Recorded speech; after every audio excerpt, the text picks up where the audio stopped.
Hey guys, what's going on? What is up? Double Chen Show. Yes. This episode, we are going to answer and comment on your questions. Yes. Guys, we love this part. Yes.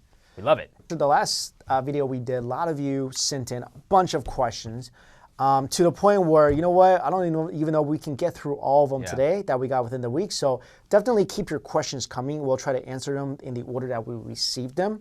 So make sure your questions get in line for us to talk about on the air. First of all, we do want to address one comment we saw that was, we just started the Double Chen News segment. Right. And some people commented that it's kind of like JK News. Oh yeah, that was funny. That was funny. What did you think about that? No, that was funny because I think one viewer was like, "Hey, this is kind of like JK News." They were asking that if we can make the news funnier or be funnier. I guess. I thought we were funny. You guys think we're so. funny? I thought we're funny. But the funny thing is, that's a great comment because we love anybody to give us feedback on how we're doing. Yes. Sure. Every criticism or non-criticism is good. Yes. In my opinion. But then if you're a troll, well, you're a troll. Yes. But this person wasn't a troll. They were giving their honest opinion. Right. And the funny thing is, me and Mike, we've been doing this for almost 2 years, 2.5 years. Right. Yeah, before we watched a lot of different things on YouTube, including JK Films, including Film Brothers. I met the Film Brothers, they're really nice guys. Yes. Never met JK Films. But also, me and Mike, we have a different style. Yes. And it's something that we're really proud of. And anyways, Mike picked this comment, and I think it's a great comment that he picked because beneath that, a lot of you guys agreed with exactly what we were thinking. So anyways, after that comment, a lot of people commented that basically echoing what we were thinking. We like to keep everything clean because, Mike and I, we don't curse a lot and hardly ever. I mean, if I stub my toe, I might let out a curse. But, we keep it clean. We like to talk about inspirational things. Yeah, because obviously the world we live in, it's hard to find, I guess, a lot of a haven for positivity. Yeah. And we feel like our contribution to, to the world, I guess, and that really matches our personal. It's not like we're pretending to be clean, wholesome guys. We're pretty much clean, wholesome guys. Right. I mean, if you guys, sorry to cut you off, but if you guys watch, I mean, Mike, he's not gonna watch. He doesn't even like rated R movies. He likes country music. I'm a little edgier. Yeah, you are. I like those dark, depressing movies. You do. You like anime called Fairy Tail. I like the crazy animes about the zombies and all that stuff. Yeah, sure. So, anyways, you were saying. So, we feel like because of all the content out there that there are options other than us. So if you want something more raunchy or you feel like it fits more your humor style, there's a lot more options than just us. But we want to be who we are, we are good guys, and we want to be clean because not just because like, oh, hey, we're going to go film some YouTube now, so let's censor our mouths. It's not like that, okay? Right. We show up, this is how we normally talk anyway. Right. We feel like there's a lot of you out there that kind of like us, definitely. And you want to see more positivity. You want to be able to turn on YouTube or click on a video and, and feel good after you watch it. This is how I want to feel after. This is why I don't like to watch raunch movies and things like that. I want to watch a movie. I want to feel positive and good afterwards. Right. And that's the same kind of feeling we want you to have after watching our videos. Yeah. I like a movie that's not raunchy, but that disturbs me. Anyways, no, but it's still a really good point brought up by the original commenter, Raiko154, which is, we can always strive to be funnier. Yeah, sure. And that's something, of course, that we and anybody, I love comedy. But depends on what your definition of funny is. If you think funny is, ridiculing people. Right. And, saying these things that maybe is a little more edgy. Right. You know what? Then don't watch us. That's not us. Got you. JK Films, I'm sure they're a great group of guys. If that's more your humor style, please go watch them. Right. There's a lot of options. YouTube, you got millions of options. But But this is who we are. Yeah. And we do appreciate the original comment and also all the comments below about that because it really lets us know that we are on the right track because this is the kind of image that we want to present because this is us. Yes. And when I'm looking down as Dan's talking sometimes, it's not because I'm not paying attention. I'm actually scrolling through the questions. We have a lot of stuff to go through. But again, we love hearing about all these questions and concerns you have. So this person wrote, he's asking for some advice. He's seeing a Chinese girl who's never had a boyfriend before, and he's half Cambodian. Southeast Asian. Right. And they met in university, and they've been seeing each other for a few months, and they acknowledge that they like each other. And he has taken her on dates, bought her gifts, and things like that. And he's always very expressive with, calling her beautiful and gorgeous and whatever. Now, she's telling him, I guess, that she's might be ready to make the relationship official next year, which I guess publicly, announced they're together, I guess. So he's like, he feel like he has done everything he can to show his love for her, but he still feels that she may not be ready for this relationship. Right. So, and then at the end, he's asking us, what can I do to make her feel more comfortable? Right. Because I'm guessing it takes a toll on you mentally when you're hoping that we could be romantically together, but she's not ready yet. Right. So they're dating, but they're not officially in a relationship yet. And I'm sure they're doing a lot of things like boyfriend and girlfriend do, like he's saying, like go on dates. Right. But it's not officially his girlfriend. Not official. Yes. Right. So he's getting kind of like it's hurting a little bit. Yeah. Yeah. What would you do in this case? You know what? It depends on how much you like this girl. Okay. If you really feel like this is the girl of your dreams, you really love with this girl. I've said this. I know what you're gonna say. Can I be really like? I don't know. I said something before to my ex-girlfriend when we were dating. Okay. I've said that I would like you, or I would love you, no matter what, even if you don't love me, or even if you don't feel the same way. Yep. Okay. So basically, what I'm trying to say is, look, whatever it is, I'm going to be here, and I'm going to work towards, us being together in the future. Right. No matter how you feel right now, because I believe in the future you will feel the same way. Right. So in other words, you're like, I will be here for you because I love you, and I'll do whatever it takes. Right. I'll wait. I'll do whatever. It could be 5 years, 10 years. Exactly. I've said similar things as well. My ex-girlfriend, I said, we were official and you were official, but I basically, when the issue of marriage came up, I'm like, you know what, like, I'll wait. I mean, that's pretty rare. A lot of times the guy or the girl, after 3, 4, 5 years, and we're in a long-term relationship, they'd be like, hello, like, what's going on? And I'm like, you know what, this is it. I think that you're it, so I'm gonna say, let's go on. I'll wait, whatever. Unfortunately, it didn't work out.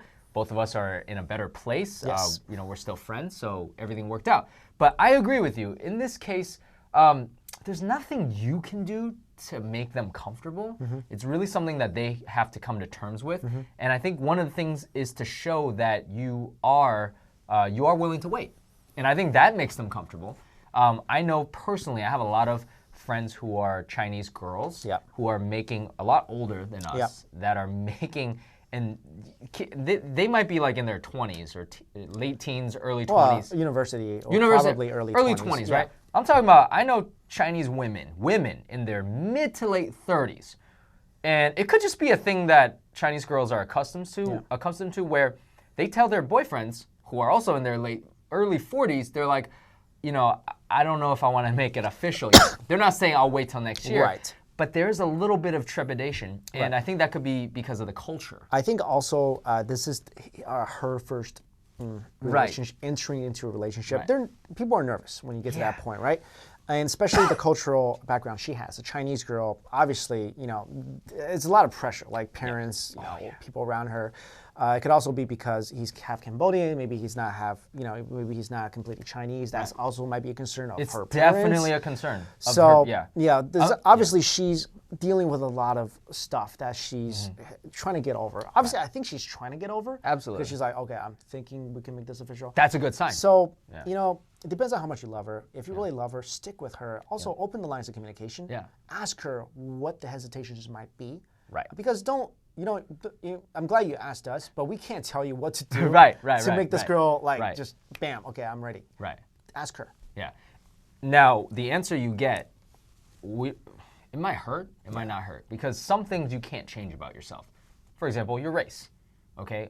Flipped around, personally, people in my family have the race thing has been an issue. And I don't mean they're both Asian, but we're Chinese, Yeah. and the other person was Southeast Asian. Yeah. And eventually it didn't work out because of that. Not because of them, but their family. Yes, that is a concern.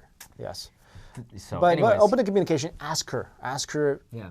Ask her some of these pointed questions. Like, is this a concern? Yeah. Is that a concern? in the most non-threatening Yeah, way. don't be like, mean. Yeah, like this, really be comfortable. Right. Try to make her comfortable. All right. Moving on.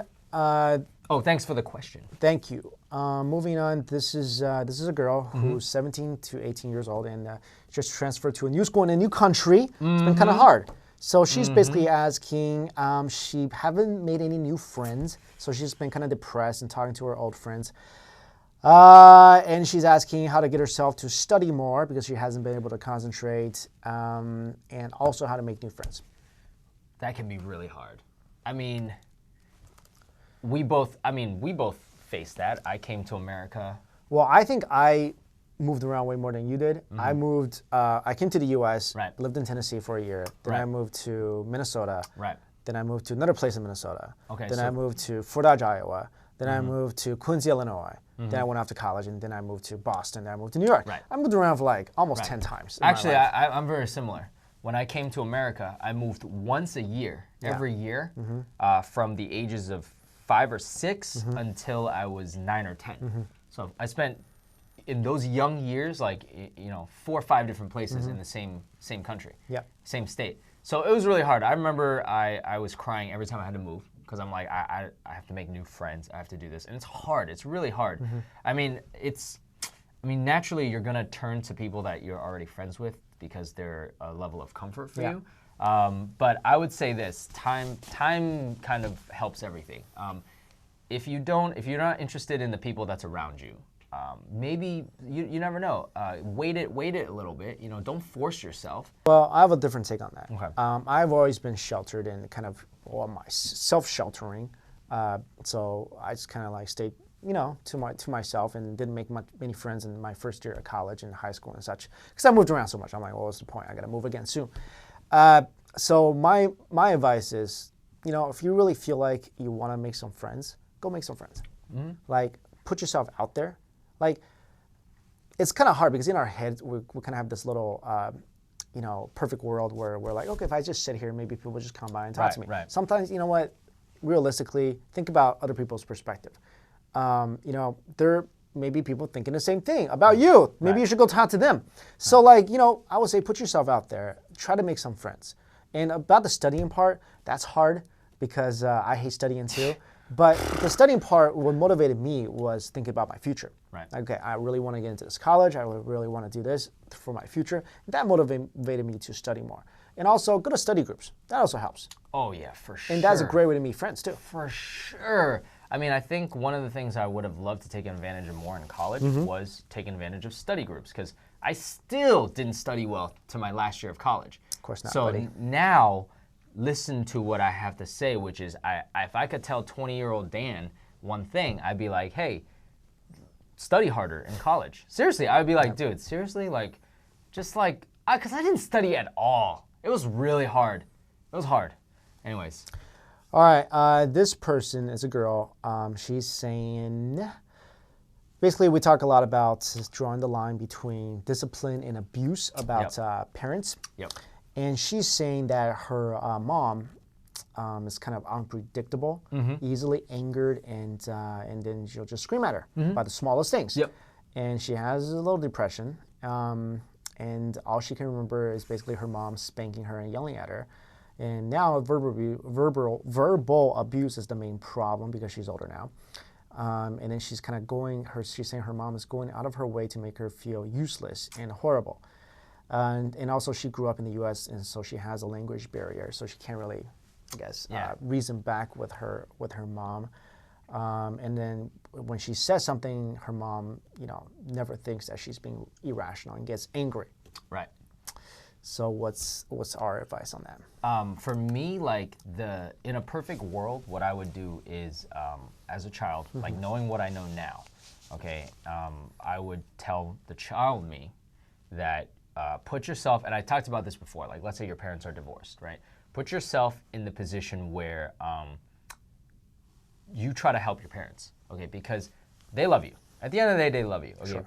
The fact that they're treating you in this way, I don't think it's good, and it's damaging, of course, but it's hard for them to change. So you are in control of yourself. So the only person you can change is you. You can't change your parents. Mm-hmm. So I would say when they give you that negativeness, it's almost like try to put yourself in their shoes and not try to figure out why and try to change that, but really just kind of, like empathize with them, or not empathize, but like try to like don't let it affect you. In other words, by switching your mind around and being like, oh, I see why she's acting like this, because maybe times are hard. Maybe immigrating to a new country is really hard. Maybe there's a lot of things in her life that's bothering her that she doesn't tell you about, and it gets reflected onto you. So don't blame yourself. Don't resent it, and try to kind of like be the third party, and then at least that way you can get through that part. Because it's really hard to say like, all right, well, have a conversation with her and tell her what's bothering you. Although in some cases, depending on your relationship, I mean, I would suggest that, but I really don't know like the ins and outs of your relationship. So all I can say is try to like be the bigger person in a way. Because I don't agree. I really don't like that. And this is tough. This is really tough. I went through almost the exact same thing when I was in high school. A couple years before college, it was basically I worked for my parents' restaurant. Yeah. Any little thing, like scream at me, scream at me in front of all the workers, just like berate you, belittle you. Like any little thing, be like snap. Yeah. And I used to walk around eggshells around. It was really my dad. It wasn't my mom. I was looking forward to college because I'm like, or even join the military, because if I couldn't afford college, I was like, you know what? I'm going to just join the military. I just have to get out of my home. Right.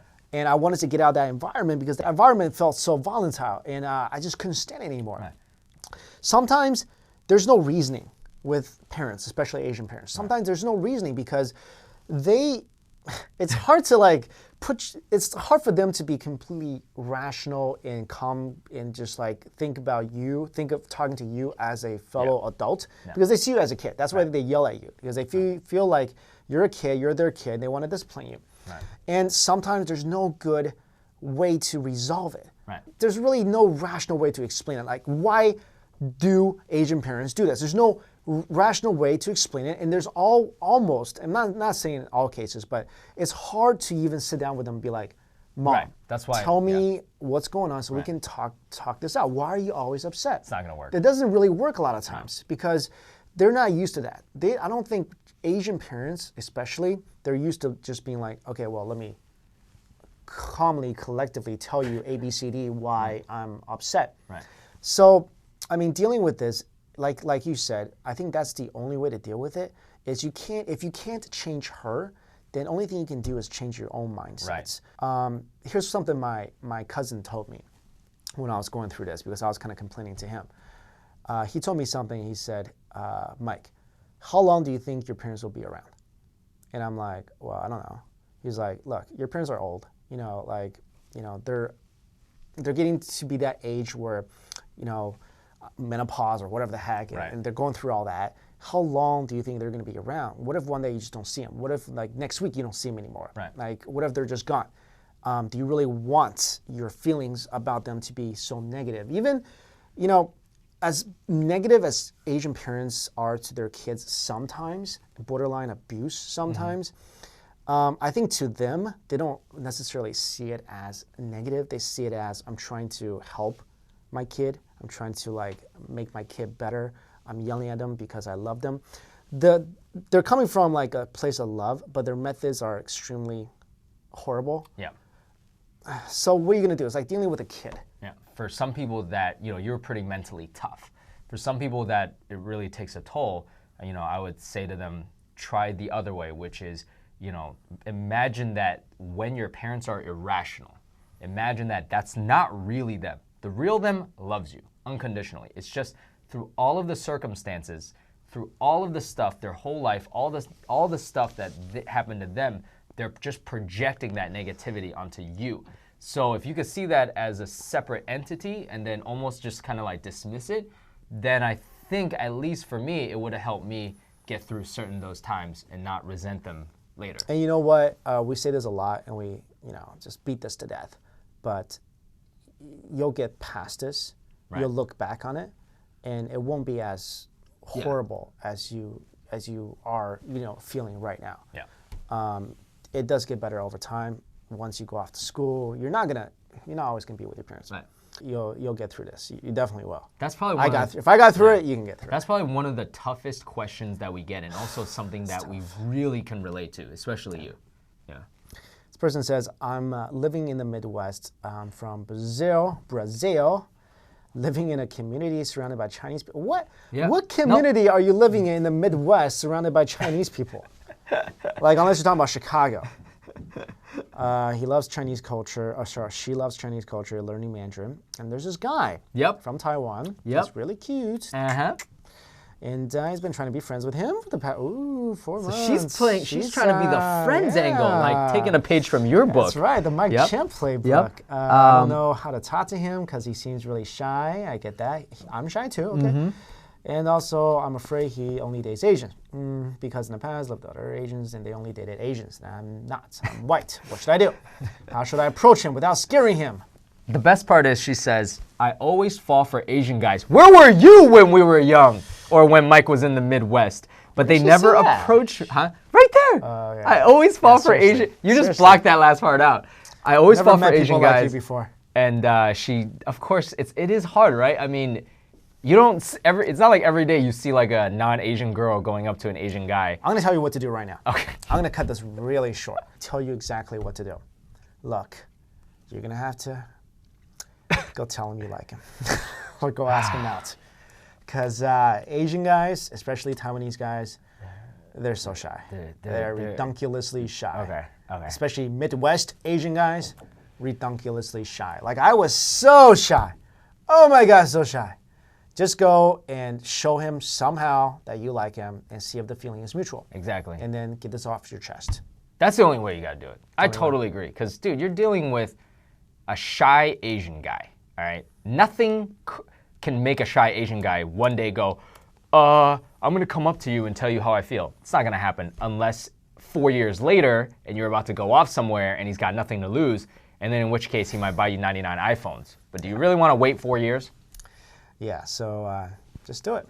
Just do it. You'll be okay. He'll be okay. Yeah. And let us know. Let us know what happened. Yeah. Because we want to know. We do. Wouldn't it be awesome if they actually got married and they're like, they reveal at the wedding, like, Mike and Dan actually told me to, but then if he's like, I don't like you, don't remember that it was us that told you to go for it. So. You know what? By the end of our careers, we would have helped many a couple get over their Asian shyness. Yeah. Dr. Chen and Dr. Chen. All right, guys, that's it for the questions we have. We still have a bunch more we haven't gotten to, so keep sending them in. Again, we'll read them in the order that we get them, and so we'll keep this segment going every single week. All right, guys, thanks for watching. See you later. Peace.